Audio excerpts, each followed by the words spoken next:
Rennes, ville de France, où l'on perd le plus de temps dans les bouchons. C'est la conclusion d'une étude menée par le magazine Autoplus. Les automobilistes en subiraient même 3h30 de plus en septembre dernier par rapport à septembre 2020. Septembre 2020, période de vie ralentie par le Covid. Toutefois, au-delà des chiffres, ces conclusions vont-elles dans le sens du ressenti des premiers concernés derrière leur volant? Reportage de Manon Le Charpentier et Valérie Chopin. Valérie habite à une quarantaine de kilomètres de Rennes. Si le trafic était fluide, son trajet ne lui prendrait que 50 minutes. Mais comme chaque matin, à l'approche de la métropole, elle est coincée dans les bouchons. Ça a toujours été un peu comme ça, mais je ne sais pas pourquoi, depuis septembre, c'est pire. Là, je mets une heure et quart pour arriver à l'heure au travail. Et avant, je mettais 1 heure. La jeune femme a bien cherché d'autres solutions pour rejoindre son entreprise dans le quartier de Beauregard.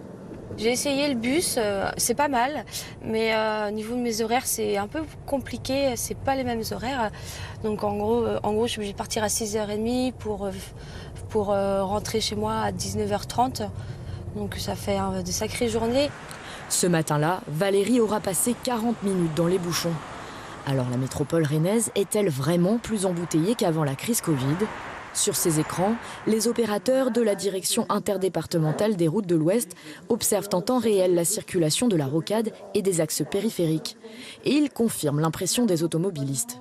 On constate qu'il y a 1% de plus de trafic sur la rocade, ce qui est beaucoup. Mais à signaler quand même qu'entre 2018 et 2019, il y avait déjà aussi de l'ordre de 1%. Donc en fait, on est dans un phénomène d'une métropole très, très attractive, avec une voirie qui arrive à saturation avec des temps de bouchons importants. 1%, cela correspond à 700 véhicules supplémentaires sur la rocade au quotidien. De nouveaux habitants de la métropole et peut-être aussi des usagers qui délaissent les transports en commun depuis le début de la crise sanitaire. On est à 89% de la fréquentation qu'on observait en septembre 2019. Donc ça se traduit aussi bien sur le métro, on est 90%, que sur le bus, on est à 88% de ces données de 2019.